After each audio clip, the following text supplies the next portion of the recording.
Tunapokuwa tunazungumzia swala zima la kuongeza kipato, tunazungumzia kupandisha level ya maisha, tunazungumzia kupandisha brand ya maisha, tunazungumzia kupandisha hadhi ya maisha, tunazungumzia kutoka viwango vya chini angalau kwenda viwango vya kati, na kutoka viwango vya kati kwenda viwango vya juu, au kutoka viwango vya juu kwenda viwango vya juu zaidi. Kwa hiyo tunapokuwa tunazungumzia swala zima la kuongeza kipato, uwe na uhakika kwamba tunazungumzia maisha, tunazungumzia thamani, tunazungumzia maendeleo, tunazungumzia ukuaji, tunazungumzia mafanikio, tunazungumzia kukomaa, tunazungumzia kuimarika, tunazungumzia staying to the highest level, upgrading your standard, upgrading your value. Tunazungumzia kukua kwenda juu, tunazungumzia kupanda.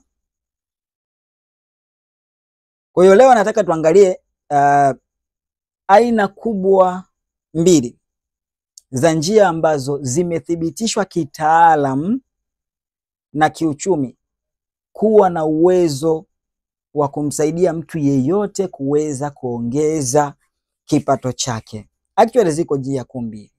Hizi zimethibitishwa kuwa na uwezo wa kumsaidia mtu yeyote kuongeza kipato chake. Sijajua unataka kuongeza kipato kwa viwango gani. Lazima uwe unajua unataka kuongeza kipato kwa viwango gani. Inawezekana pengine kipato ambacho unataka kuwa nacho ni kuweza kupata fedha ambayo hujawahi kuishika. Inawezekana kuongeza kipato chako, inawezekana ikawa ni katika terms za kumiliki mali ambazo hujawahi kumiliki, au mali zenye thamani ambao hujawahi kuwa nayo. Kwa hiyo leo nataka nikwambie au nikusisitize juu ya uzingativu wa hizi njia kubwa mbili. Njia ya kwanza ni njia ya kuweka akiba. Kwa nini njia ya kuweka akiba ni njia ambayo imethibitishwa katika mikakati ya kuongeza kipato? Moja, kuweka akiba kuna uwezo wa kukusaidia kupata pesa ambayo hujawahi kuwa nayo kabisa. Kuna mtu anaweza akawa kipato chake anaingiza labda 500,000, 800,000 au milioni 1. Lakini kupitia kuweka akiba labda ndani ya mwaka au ndani ya kipindi fulani ana uwezo wa kumiliki kiwango cha fedha ambao hajawahi kuwa nayo maisha yake yote. Kuweka akiba kunaweza kumsaidia mtu kuweza kufikia hatua ya kumiliki milioni 10 wakati kipato chake ni milioni 1. Kuweka akiba kunaweza kumsaidia mtu kumiliki mpaka kiwango cha fedha isiyopungua milioni 20 au zaidi, au milioni 30, wakati hiyo pesa hajawahi kuimiliki kabisa. Kuweka akiba kuna uwezo wa kumsaidia mtu kuwa na fedha taslimu ambao hajawahi kuwa nayo kwa ujumla. Kwa hiyo huyu ana uwezo wa kutumia njia hiyo kuweza kujiongezea nini? Kipato chake. Kwa nini kuweka akiba ni mojawapo ya njia ambayo inakubalika katika uongezaji wa kipato? 2. Kuweka akiba kunatengeneza mbegu.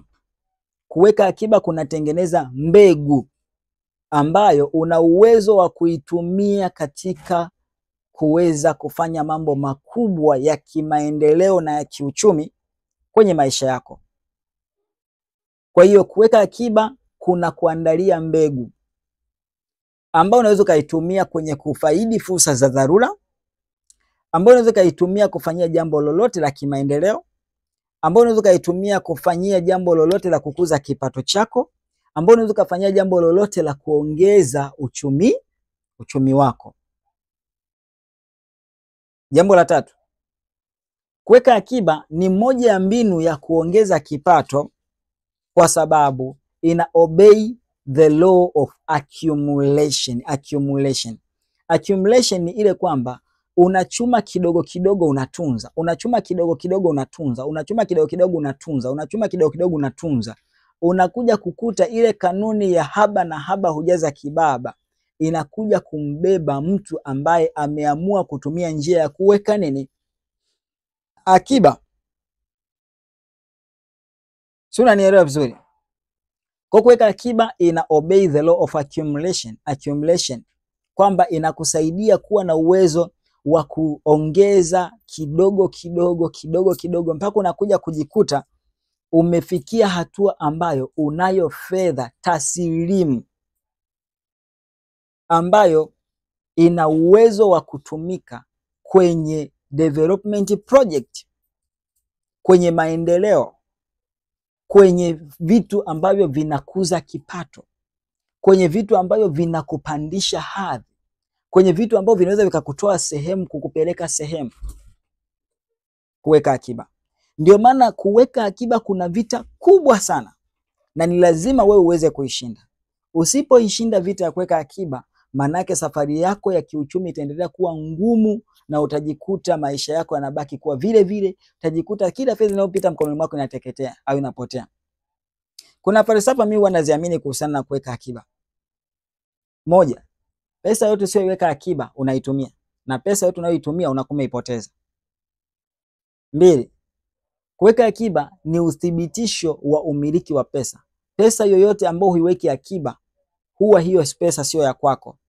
Ndio maana kanuni nyingi zinasisitiza jilipe mwenyewe kwanza. Kwa kuweka akiba ni moja ya kitu ambacho kinakusaidia kuwa na pesa unayoimiliki mwenyewe. Jambo la tatu, kwenye kuweka akiba huwa tunatengeneza security, ulinzi. Fedha ni ulinzi. Mtu yeyote ambaye hana fedha anakuwa ni kama mtu ambaye ni kama kipande cha udongo mbichi ambacho mtu yeyote anaweza kakifanya vyovyote. Unaweza ukakifanya vyovyote, ukakigeuza, ukakifanya hivyo, ukakipeleka hivyo. Lakini mtu anayeweka akiba ni mtu ambaye ni solid. Anakuwa mgumu, kwa maana kwamba hiyo pesa anaweza kaitumia kufanyia jambo lolote wakati wowote. Kwa sababu moja ya kitu ambacho nataka ujue kwamba kwenye safari ya kuongeza kipato tunatakiwa tuwe na security ya kutusaidia, ili tunapokuwa tunapanda mbegu ya kuongeza kipato isiingiliwe na dharura za kipuuzi, za kijinga tu. Usije ukatolewa kwenye mstari na emergency za kijinga kwa sababu hauna fedha. Lazima uwe na fedha ambayo itakusaidia kuhakikisha security. Hiyo ni njia ya kwanza. Nimekwambia njia ya kwanza ya kuongeza kipato katika zile njia kuu mbili ni njia ya kuweka akiba, na nimekwambia sababu za kwa nini kuweka akiba ni jambo la msingi. Jambo la pili au njia namba 2 ni njia ya kuwekeza. Sasa hapa kuwekeza nataka ni grupu katika vikundi vitatu. Jambo la kwanza, kuwekeza inawezekana ni kuwekeza kwenye biashara. Umeweka akiba, umeweza kuanzisha labda umeweka akiba labda kama let's say kama mbegu. Then umeenda kuipanda kwa kuweza kuanzisha nini? Kuanzisha ofisi, kuanzisha biashara au kurudisha kwenye nini? Kwenye ule mtaji uliokuwepo mwanzo. Umekuza nini? Umekuza mtaji wako kupitia kuwekeza kwenye biashara yako. Kile kitu unachokifanya unakiongezea nini? Nguvu. Maana yake unakuwa umekitengenezea mazingira kuongezeka nini? Kipato, kwa sababu kama input imeongezeka, output obvious inaongezeka kutokana na kanuni ya kichocheo na matokeo, the law of cause and effect. Jambo la pili, kuwekeza, unaweza ukawekeza kwa kununua mali mbalimbali, mali zinazoongezeka thamani au mali zisizohamishika. Ndio hapo tunazungumzia real estate, tunazungumzia kununua asset mbalimbali. Unanunua vitu ambavyo vinakuingizia pesa, unanunua vitu vinavyokuongezea pesa, unanunua vitu ambavyo vinakuingizia maokoto. Kama ni mashine, umenunua mashine ambazo utakuwa unazikodisha kwa watu, wanazichukua na zitumie, wanakurudishia pesa yako, then wanakurudishia na mali yako. Wanaenda wanatumia watu wengine, wanakurudishia pesa yako, wanakurudishia na mali yako. Inakuwa namna hiyo. Kuwekeza kwa kununua vitu ambavyo tunasema ni mali au asset ni jambo la msingi sana. Lakini pia kuwekeza tunaweza tukazungumzia katika upande wa kuwekeza kwenye, tunasema unaipa pesa kazi alafu ikakufanyie kazi. Kuwekeza labda kwenye hisa au kwenye makundi matatu. Tuzungumzie makundi matatu ya uwekezaji, hasa kwenye masuala yanayohusiana na paper. Tunasema paper asset. Moja, unaweza ukawekeza kwenye kitu kinaitwa bond. Bond ni kununua dhamana za serikali, au kwa lugha nyingine huwa tunaikopesha serikali ili ikafanyie miradi ya maendeleo. Baada ya hapo serikali inatulipa gawio kila baada ya kipindi fulani, mostly miezi 6 mpaka mwaka mmoja. na mara nyingi kuna kuaga na interest maalum. Kwa mfano bondi za mwaka jana za BOT zilikuwa ni za miaka 25 actually. Kitu kama sikosei, kwa bondi ya miaka 25, halafu ilikuwa ina interest rate ya 15%. Kitu kama hicho 15.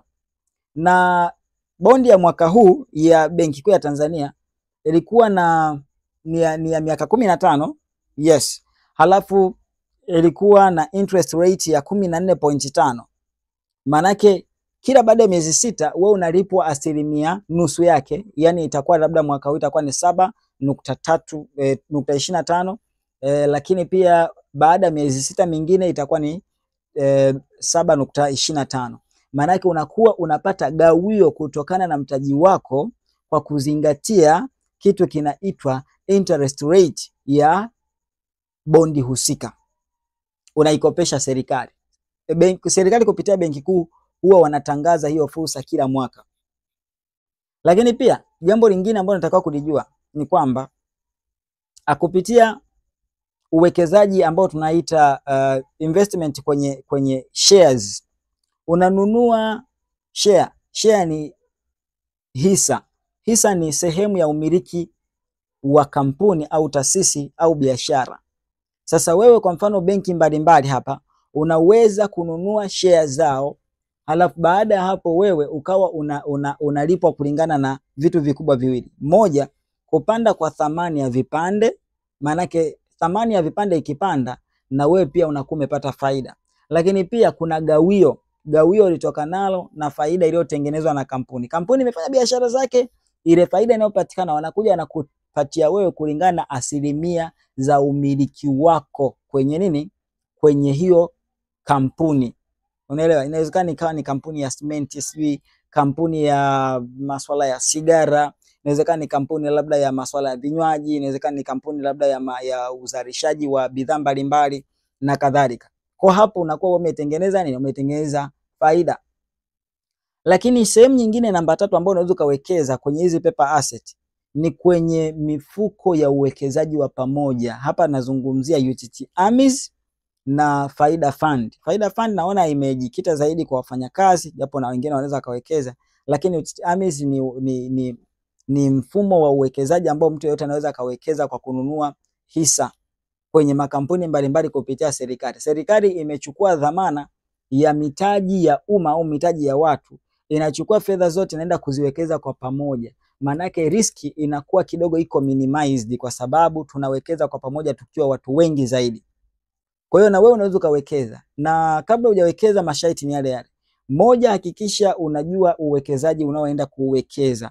Mbili, hakikisha umejitazama vizuri malengo yako ni yapi, ya muda mfupi au ya muda mrefu. Angalia pia kama malengo yako ni ya muda wa kati, ni jambo la muhimu sana kuweza kuzingatia. Lakini pia jambo lingine, kabla hujawekeza hakikisha umecount unataka kuwekeza kwa kipindi gani, lakini pia unataka kuwekeza ili upate faida kiasi gani. Yale malengo yako yasije yakaenda tofauti na aina ya uwekezaji unaowekeza. Usije ukawekeza unataka kupata mamilioni ya pesa ndani ya muda mfupi, kumbe uwekezaji wenyewe unakugarantii interest labda ya 12% tu kwa mwaka, ambao ni wastani wa 1% kwa mwezi. Lazima ujikague vizuri usije ukakosea njia. Lakini pia ni muhimu kuchagua aina ya uwekezaji. Choose your investment vehicle. Ufuate uwekezaji huo ili uweze kukusaidia kuweza kutimiza yale malengo yako au maono yako au ndoto zako. Na jambo la mwisho katika uwekezaji, tunashauri never abort your investment. Usitoe mimba ya uwekezaji. Never abort your investment. Usifanye abortion ya uwekezaji wako. Yaani uwekezaji uko kwenye ukuaji alafu unaenda una withdraw. Uwekezaji uko kwenye process alafu unaenda unauza hizo share zako, au unaenda kuuza hizo hisa zako, au unaenda labda kuuza sijui mradi wako. Ulikuwa si umewekeza sijui kwenye mradi wa samaki. Samaki wanaendelea kukua, wewe unaenda unauza sijui hilo bwawa lako. Ulikuwa si unawekeza kwenye kujenga nyumba. Nyumba inakaribia sijui nini, umeenda umeuza sijui umefanyaje, inakuwa sio sawa. Au ilikuwa sijui ni shamba la miti, wewe unaenda una nani. Never abort your investment. Sawa sawa. Nafikiri kwa hatua hiyo utakuwa umegundua na kuelewa kwamba uwekezaji na na uwekaji wa akiba ndizo njia ambazo unaweza kuzitumia kuongeza kipato chako na kikaongezeka kwa uhakika bila kusuhasuha hata kidogo. Je, wewe mpaka hapo unaona unaweza ukaanza na hatua ipi katika kuhakikisha unakuza kipato chako kwa kutumia hizi njia mbili ya kuweka akiba na kuwekeza? NB, huwezi kuwa tajiri kwa kuweka akiba peke yake. Akiba ni njia ambayo tunaitumia au tunaipitia tunapokuwa tunatengeneza barabara ya kufanya mambo makubwa. Tunapanda au tunaandaa mbegu ambayo tutakuja kuipanda ili iweze kuzaliana. Kwa unapoweka akiba, tunashauri weka akiba huku ukipanga lengo. Weka akiba huku ukichunguza fursa. Weka akiba huku ukiwa makini kuangalia ni nini unaweza kufanya ili kuhakikisha akiba yako inakuja kukuzalia matokeo. Naitwa Festo Amos, mkufunzi wa elimu ya fedha na mwandishi wa vitabu. Naamini katika somo la leo kuna kitu kikubwa umeweza kujifunza. Niambie kwenye comment nini umependa, nini umejifunza na nini unaenda kufanya ili kuweza kuhakikisha unakuza kipato chako kuelekea uhuru wa kifedha. Learn more and live a great life. Thank you very much. See you next time.